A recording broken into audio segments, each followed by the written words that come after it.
Hello, I'm Nathan Judo. I'm here with Wolves reporter Mr. Liam Keane. Liam, Wolverhampton Wanderers 2, Everton 3.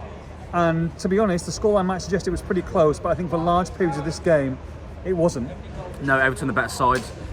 Everton are a better team than Wolves. Going forward, better options. Defensively, more solid.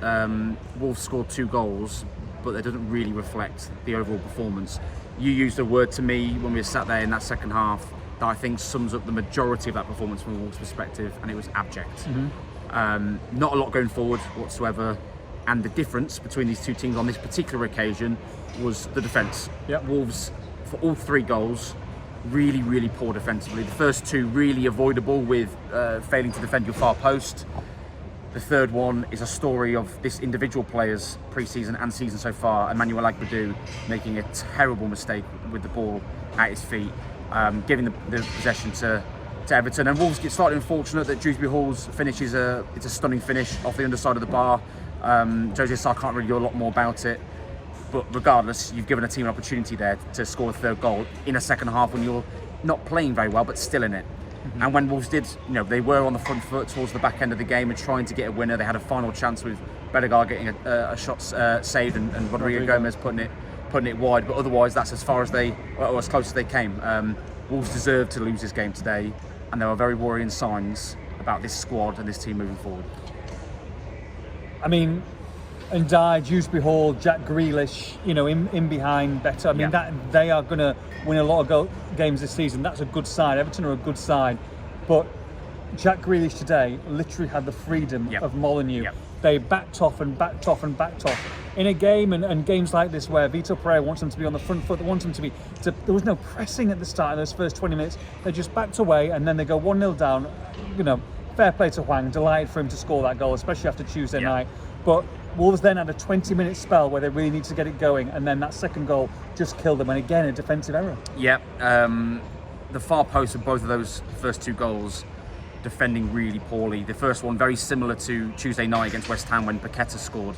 On this occasion, it's a slightly different cross, but it's similar in the sense that Aguadu has the player behind him, loses him, and the player that's behind, and on this occasion it was Totti, isn't communicating, isn't quick and alert enough to react to it. Both of those players, for me, are at fault. The same as it was Tuesday night when it was Mosquera and Aguadu, in my opinion. Really avoidable goal. And then the second one is Hugo Bueno just falling asleep at the far post. Bueno, I thought, had an okay game today overall, but he has to defend way better than that. And then you've got, you look across the pitch, and for me, I said this before the game in our podcast and, analysing the game and previewing the game, this game would be won on the wings. How well Wolves could use their wing-backs offensively and how well they could defend against Everton's wingers. And as you say, Grealish ran the game, and Ndiaye scored, obviously, and going forward, Wolves offered nothing really from those wing-backs. Hugo Bueno offered a little bit, but that was I'm being kind. Tachua, I thought, had a really poor game today, to be honest. Offensively, very quiet, and defensively, particularly in the second half before he came off, he was giving the ball away far too often. And Rodrigo Gomez, to his credit, comes on and 2 goals in 5 days. Does really well actually. I mean, he's passionate, he's hardworking, he's busy. He's desperate to impress. He comes on and he's harassing opposition players, trying to win the ball back, getting this crowd involved. He's the perfect kind of player to bring on in that kind of scenario, and it was the right substitution from Vitor Pereira, and he was far better actually than Tachua on this occasion, in my opinion. Doesn't write Tachua off because I think he did well in previous games, but just on this game in isolation.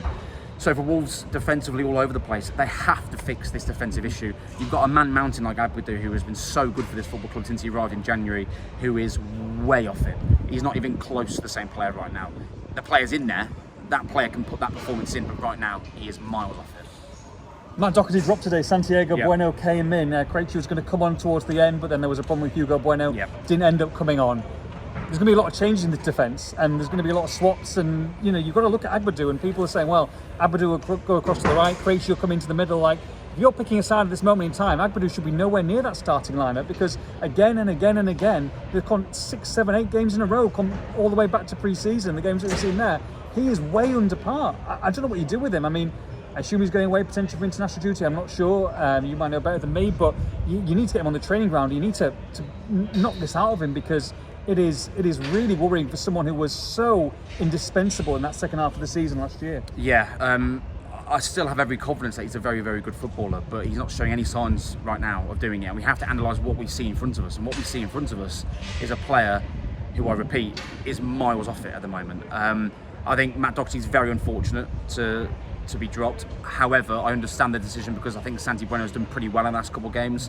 I don't think he did particularly badly today, Santi. Of course, not an ideal performance or scenario, conceding 3 goals, but I don't think he was particularly bad. Probably the best of those 3 centre-halves, actually, again. But Aguadu just nowhere near it. And it's a really tough decision for Vitor to make because based on performances, Aguadu comes out. Based on what we know he can be and what he does bring to this team when he's at his best, he's an impossible player to take out. So what do you do? That's going to be food for thought now for Vitor in these next couple of weeks before we travel all the way to Newcastle for a very, very tough game. Next couple of weeks, what about the next couple of days? Because that is that's what everybody's waiting to hear, whether they can get players over the line, whether they can keep certain players. It's a big 48 hours plus for this football club. It really is. They're not good enough at this moment in time, are they? No. They're trying to get the Genk striker over the line. I think there's confidence that that'll get done in the next couple of days. They want a midfielder. The midfield's light still, in my opinion. Most likely a homegrown one, unless there's any other departures. Of course, the Larson thing is ongoing. Wasn't playing today. Vitor Pereira citing his Achilles issue, which has been a genuine issue, but citing that as the reason for him not playing. People can read into that what they will. But the player obviously wanted the move, and Newcastle are still interested in that move. And as it stands, it's a huge couple of days to balance this squad and give it some more attacking depth, because that front 3 today is anemic at the very best. And I know Quank's calling and pleased for him, but that is not a front 3 that's going to get you out of trouble. Wolves have to have different players starting up top of them. And the worrying part for me, Liam, is that we know that Wolves are going to be in a, let's be honest, a relegation battle this season. We've always said that they're going to be in a bottom 6 side because of the squad they've got. Whether they keep Jorgensen and Larson or not, whether they get this player over the line, not a striker over the line, maybe a midfielder over the line, I still think they were a bottom 6 side. That's worrying. But if you are going to struggle this season, what you need to do as a struggling side is you need to make your home ground a fortress. Yeah. They've played 2 games at Molineux in the Premier League and have conceded 7 goals. Yeah. You cannot do that. Manchester City, anyone can score. Manchester, they can score 4 against anyone. But when you're conceding 3 against Everton, this is where the problems lie. And they're going to need Molineux. They're going to need this crowd, which they got involved in the game in a couple of periods today. They're going to need that. But for me, they've got to give them something to cheer about. And they're not giving them anywhere near enough. Yeah, they'll desperately need these fans. And when they're on it, the fans are fantastic. But the players have to do their bit for that to happen. And on occasion they did. And Vitor and his assistant Luis Miguel are down there and trying to get everyone involved. And it works when there's quality on the ball, and the quality is not there at the moment. It comes back again to that front 3. There's no link back to midfield. Andre and João Gomes did okay, but okay at best probably today. I don't think they were bullied or harassed or overrun by any means, but they didn't make a massive impact on the game for me. They've got to do more. And again, it's the wing backs. You've got someone like Tachua who's rapid and can run into space, and Wolves very rarely found him, so there's a lot of work to do on this team. The worrying thing about Milan, and by the way, just a word for Phil Lopez, I think came on and looked pretty good today as well. But bar Andre, who got dropped by the way against Bournemouth, but I would say bar Andre and João Gomes, every one of these, the rest of this 11, you could swap in and swap out. I don't think Vitor knows at all what his best team is at the moment. How can you when you've seen this? Every single one of those other players, you could put 1, 2 or 3 players in their position. That's the worrying thing. They need to find a recipe that works. Yeah, I think it's fair. And I can't really tell you what that recipe is. No. I don't envy the job and the decision to make for Vitor, because it seems light. Numbers-wise, it's not particularly light at the moment. It's light on quality, Liam. It's very light on quality. And that's where these next couple of days are going to be massive. It's going to be a really busy and big couple of days for Wolves in the transfer window, and they need to keep Larson. They need to stand by their decision.